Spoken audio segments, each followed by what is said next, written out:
I'm Ben Pugh, and you're listening to Impact Parenting with Perspective. This podcast is all about helping parents manage the mental and emotional drama that comes with parenting teens so they can focus on what's most important, building rock-solid relationships and having a powerful impact on their teen's life.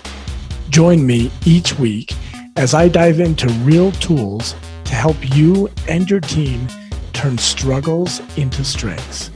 Hello, everyone. Welcome back to the podcast.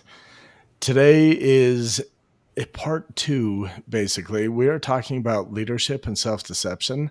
The last time you were here, we talked about leadership and self-deception, and I hadn't even started it. I was busy with football and other things. This time, I have started it. In fact, I have finished it, which, not to name names, but someone else here has not finished it yet.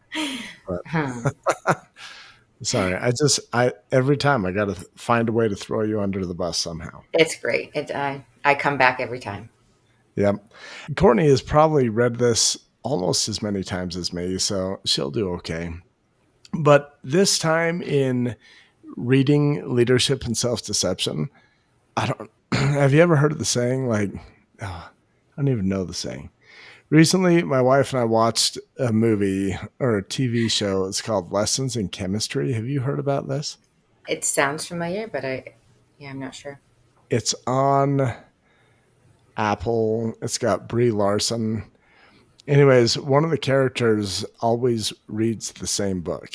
It is by Charles Dickens. It is, how did this just leave my mind? This is what happens, guys, when you don't prepare for anything. You're just like, no, I'll just follow my gut. It's not A Christmas Carol. I just got it on Audible. I'm going to listen to it. It is... Oliver Twist. No, not that one. Keep coming up with... Great Expectations. Yes, that one. So, anyways, there's a point where Brie Larson's character is like giving him a hard time, like, you listen to the same book over and over. Like, that's crazy. And he's like, yeah, but the book isn't the same every time. And she's like, the book doesn't change. He's like, exactly, you do. And I have listened to Leadership and Self-Deception at least once a year, probably since 2017, somewhere in there. And so we're going on 8 years. And it's amazing how you can listen to the same book and still get new principles. And this time around, I don't know if it's because of where I am with like football coaching or in my relationships in my life, but I heard things a little bit differently this time. And so if you are the type of person that loves a good book that you can read over and over and pull new principles out as you grow, Leadership and Self-Deception is that kind of book. And this time around, I focus quite a bit on what it means to be in the box and how to get out of the box, because last week, that's what we talked about a lot. And I feel like this time around, just some new insights came to me about being in the box and how to get out of the box. So, Cortni, are you ready to do a deep dive into leadership and self-deception? I'm always ready. But I have to say, I really like that, what you just said. Like, yeah, the book doesn't change. You change. And you're right. Every time you listen to it, it's something else. You're like, man, that really resonates. Yeah, good job. I like that. Oh, thank you. Yeah, my goal here is to impress you, because I know if I impress you, someone else listening will also be impressed. So I remember in the past having an issue with kind of the way leadership and self-deception talks about being in the box. And they talk about how when you're in the box, you are more you-focused rather than focused on others. Now, the problem with this is in my teachings, I teach you to focus on you and the things within yourself that you can control. So we have leadership and self-deception saying, hey, if you are focused on you, you're in the box, you're selfish, you need to focus more on other people. And in my program, I'm like, all these other people you're focusing on, they're outside of your control. Quit focusing on them and bring your focus inward to be who you want to be. I, Go sorry. I ahead. feel like it could be two different things because that's one of the things I wrote down was when you're in the box, you're focused on yourself and you're not focused on results. But I think it's meaning you're focused on justifying the stories that you've told yourself because when you're in the box, you're self betraying. Um, but yeah, I think that's what it's talking about. That's how I interpreted it as that you're focused on trying to find ways to justify how you're feeling, not so much focused on controlling what you can control. Does that make sense? Yeah, yeah. And I think you're spot on. I think when you're in the box, you are trying to justify how you're feeling Mm-hmm. and how you're behaving. Mm-hmm. Now, and not even just how you're behaving. Well, so one of my thoughts in listening to this last time, which by the way, guys, I don't take notes on books because usually I'm listening to the book via Audible while I'm driving somewhere with my wife. And my only way of taking notes is to say, hey, Deb, this part's really cool. And we talk it out. But right now, I am coaching high school football. I also have a teenager in my own home who wants to be an elite high school athlete. Now, one pattern that I've noticed is my own teenager, plus some of the athletes that I work with as a high school coach, being in the box or being in self deception, but not in a relationship like leadership and self deception talks about, like with another person or a coach or like any of that. But being in self deception and justifying your behavior, even if that behavior is not in line with who you want to be. Mm-hmm. So I'll give you an example. I have been lifting weights recently, which has really pissed some people off because I also open a church gym for a bunch of dudes to go play basketball. And I'm like, guys, I don't want to play basketball anymore. I want to get back into weightlifting. I want to be buff and huge. And they're like, bro, we need someone to open the. Anyways, who cares about all that? I have been lifting weights and I try and invite my teenager to come with me. He came with me this morning because I changed my invitation. Rather than saying, hey, are you going to weights with me? I said, hey, you are going to weights with me. Just Hmm. change the order of the words. And he just said, okay, and came to weights with me. Hmm. But the thing is, a couple weeks ago, we had decided at night we're going to weights in the morning. And I wake up at 5:30 in the morning to drag myself out of bed, get ready to go to weights, and I notice I have a text that I received at 5:25 in the morning. It was like, Dad, I'm not going to weights today. My throat hurts, which is making my left knee sore, and like just stupid excuses. He's in self deception. Yeah. He is subconsciously tricking himself and justifying the desired behavior in the moment, which is out of alignment with who he wants to be when he's not tired. And to be honest with you, like nobody wants to go lift weights at 5:30 in the morning. Mm-mm. Nope. Like I get out of bed, that is the last thing I want to do. And I see multiple traps where I can get into self-deception and be like, "Oh, well, he isn't going. If he can sleep in, I can sleep in." Or, yeah, you know what? My low back is a little tight. I should just stay in bed. The problem is, anytime you justify behavior that is out of alignment with the behavior of who you want to be, and this is how it applies to parenting. When we work together as like a life coach and a parent, I always try and help people identify who do you want to be? What is your ideal version of yourself as a parent? Because when you can know who you want to be, it becomes really easy to spot all the times when you are not being who you want to be. And so, this concept of self deception and being in the box, not only does it apply to your relationship with your teenager, with your spouse, with your boss, with your mother in law, it can apply to some of your goals. Like, are you working on getting out of debt and yet justifying unnecessary purchases?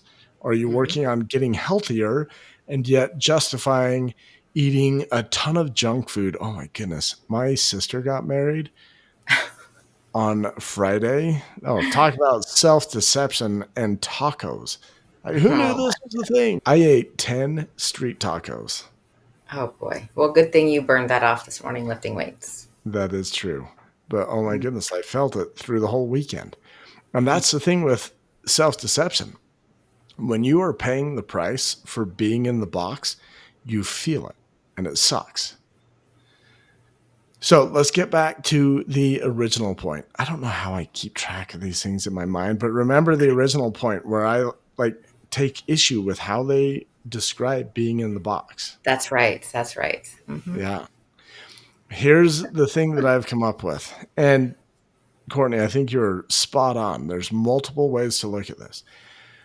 Self deception is when you choose to be or behave or do something that is out of integrity with who you want to be. And for me, the reason why bringing the focus inward is so important is so that you can know this is who I want to be. These are the excuses that I'm making or the self deception that I'm getting into. And once you can see that, and once you have awareness around that, you now have the power to choose this is who I'm going to be in this moment and to then behave that way. And Hmm. there is a balance. For me, it starts with internal investigation. Like, be more aware of what's going on the inside, how you think, how you feel. What are these patterns driving your behavior? In leadership and self deception, they talk about more of an external focus, like looking at the other person and seeing them As as the a fellow. problem. Well, Oh, yeah, as a yeah, human. that's self deception. Getting out of the box is seeing them as a human. But Correct. here's the thing that I've come up with. Once you have awareness, like I don't think that you can unsee any of this. Like once you learn it and you have awareness, you can spot yourself seeing someone else as either the problem or as a fellow human being. You can see yourself getting into self deception by seeing yourself as this, like, they talk about how you like inflate your qualities Hmm. and inflate someone else's shortcomings. Once you have awareness, you now have the power to choose. Am I going to continue to look at them through this lens? Am I going to continue to look at myself through this lens? Or am I going to be more honest about their humanity and my own humanity? Does any of this even make sense? Absolutely. It's like I'm listening to the book all over again. Sometimes I feel like I get into the weeds too much. So here's the thing that I think is most important to remember. Lately, I have had multiple parents reach out to me wanting me to work with their teenager. Typically, they want me to work with their teenage sons. And recently, I've had to have the conversation of, hey, your teenager doesn't actually want to work with me. Your teenager doesn't actually want to change, but I can help you. And that is a really tough conversation to have because most Yeah. of the time people are coming looking. It's like the bait and switch. Like, oh, you want help with your teen? Psych, you're the one who needs help. Get over here. That's not the goal. The goal is to help you make the most of the money that you're spending. The goal is, look, if you're going to work with anyone, you can control how you put in the work. You can't control how your team puts in the work. I can tell as an expert, I've worked with so many teams. I'm pretty good. If I sense that a team doesn't want anything to do with me, trust me, I'm onto something. Put the money, somewhere where you can control. But if I were to invite you, the listener, to do anything, go listen to Leadership and Self Deception, especially if you think your teenager is the problem. For sure. And I don't want to minimize your teenager being the problem. Like, if your teen is anything like mine, they are a problem. They're a serious problem. And they are in self deception. They're not going to lift weights at 5:30 in the morning because they have excuses, and they're not being the teenager that they want to be. But that's not your problem. And the most impactful thing that you could do to help your teenager with their problem is to lead by example and Hmm. help yourself through your problem. Yeah. If you change and you're different and you interact with your teenager differently, they will have no choice but to behave differently. I mean, it might take a while, it might not be exactly what you want to see, but it will change. I speak from experience and I promise, like, there is so much value in doing this self work and seeing how it impacts everybody else in your life. Yeah. Are you a scientist at all? Mm-mm. Yeah, me neither. But after watching Lessons in Chemistry, by the way, guys, that is a fantastic TV show. It's just one season, 8 episodes, I think. Just, I loved it. The thing I like about that show, like, she's like doing these experiments, like testing out ways that food reacts to other things. The interesting thing is that some of the experiments that she would talk about, like if you change external factors or variables, it changes the whole experiment. And not that your teenager is an experiment, but let's be honest, like, none of us really know what we're doing as parents. We're just doing our best. You are one of the biggest factors, one of the biggest variables in the experiment that is your teenager. And if you want to have a positive impact on that experiment, start positively changing the factor that is you. So today, I'm thinking this will probably be pretty short. Courtney, anything else you want to add just in case someone isn't yet sold on leadership and self deception?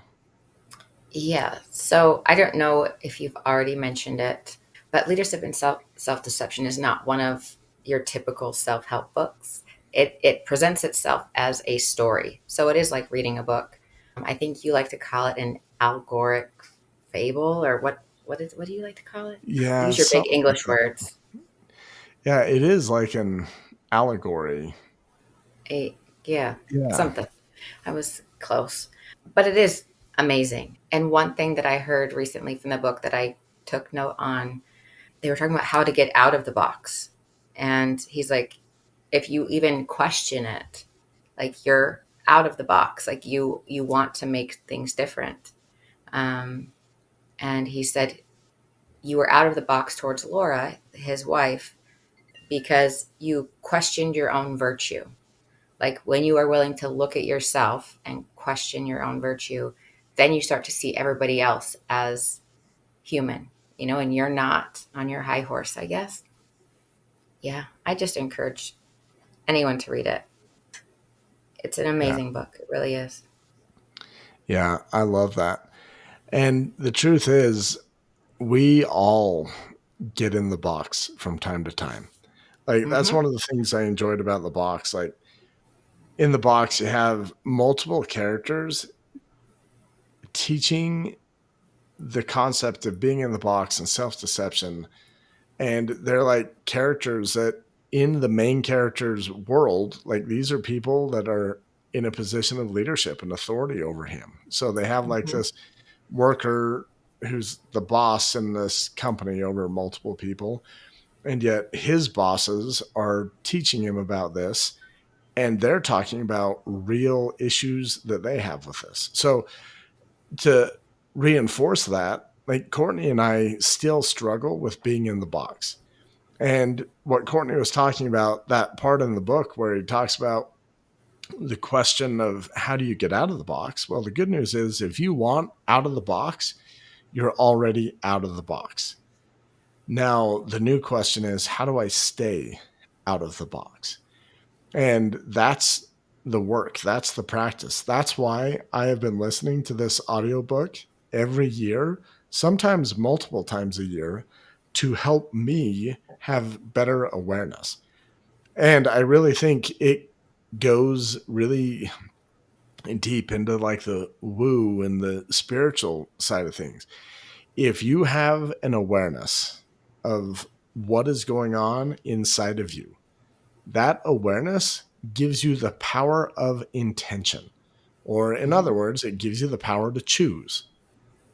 If you have no awareness, you have no choice. You're just going to continue reacting day after day after day, and you won't change or improve until you think, man, something's going on that I'm not happy with. What is it? And as you gain that awareness, then you gain the power to choose and be different.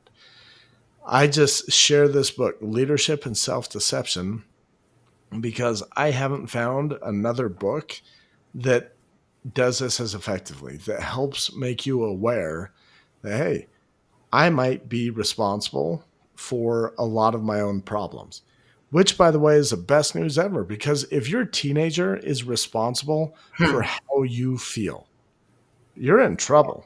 Right. Courtney's over here grinning. Like, what went through your mind? You're like, that's the best news ever. Like, if, yeah, no, that's very true. Yeah, Yeah, if that's very you true. are responsible, that's the best news ever. If your teen is responsible, you're in trouble. Buckle up because they're going to make some dumb decisions. They're going to keep being the same they're being, and you are going to suffer. But when you realize, oh no, I am responsible for me.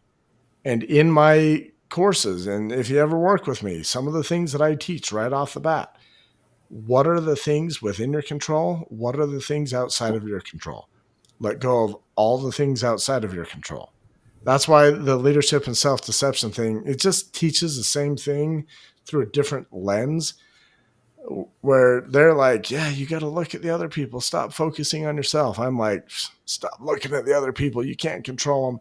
Bring that focus inward. Who you want to be, only control the controllables. That's what I do in football. When my players are crying about bad calls from the ref, which sometimes I'm a bad example and I do the same thing, Mhm. but I always tell them the same thing. Look, we can't control the refs. Right now, what can we control? Let's get back to the basics. Let's re-ground ourselves. What can we control? And we have our last game this week. It's a little bit sad just for the freshmen. I'll still be helping with varsity for probably 2 to 3 more weeks. But at one point, one of my teenagers were complaining about a bad call. Part of my job as a coach is to get after the ref hard enough that he feels bad and he makes better choices in the future. That's part of Hmm. my, yeah. Anyways, I get back in the huddle and one of the players is crying and complaining. He's like, the ref didn't even call that. And I'm like, dude, don't even worry about that. I've already talked to the ref.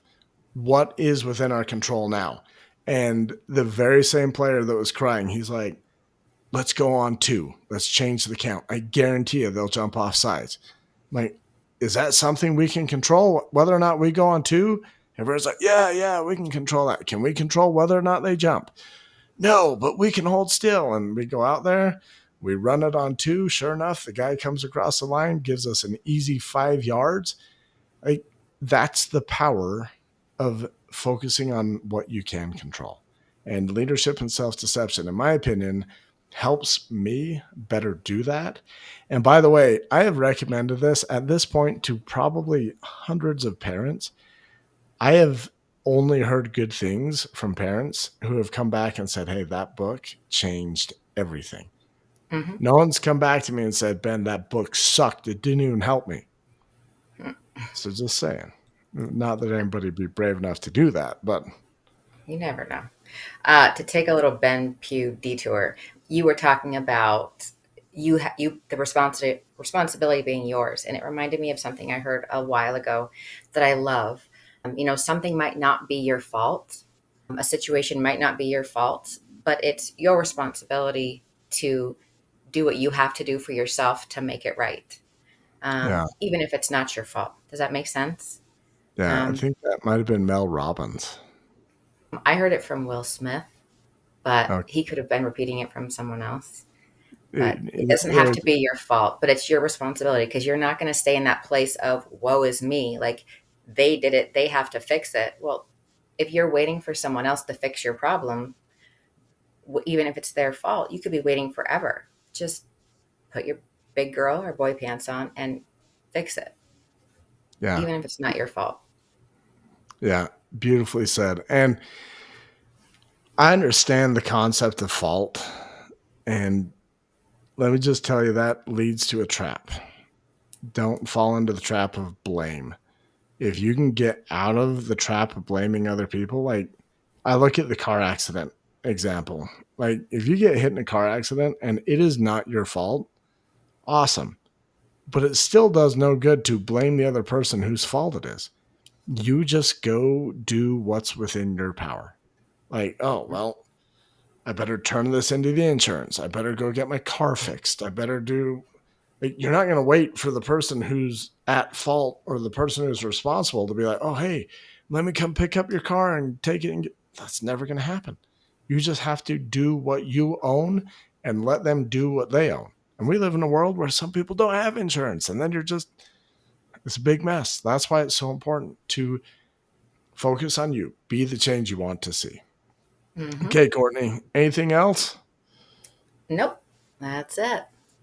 Okay.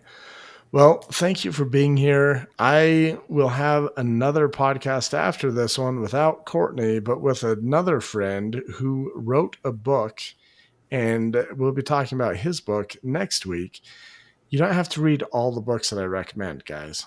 Just, Leadership and self deception. yeah, Leadership and Self Deception. Or next week, I'll just tell you to read that book. But you don't have to read them all. There's not going to be a book report. There's no test at the end of this. Just do whatever you need to do to be the best parent you can be.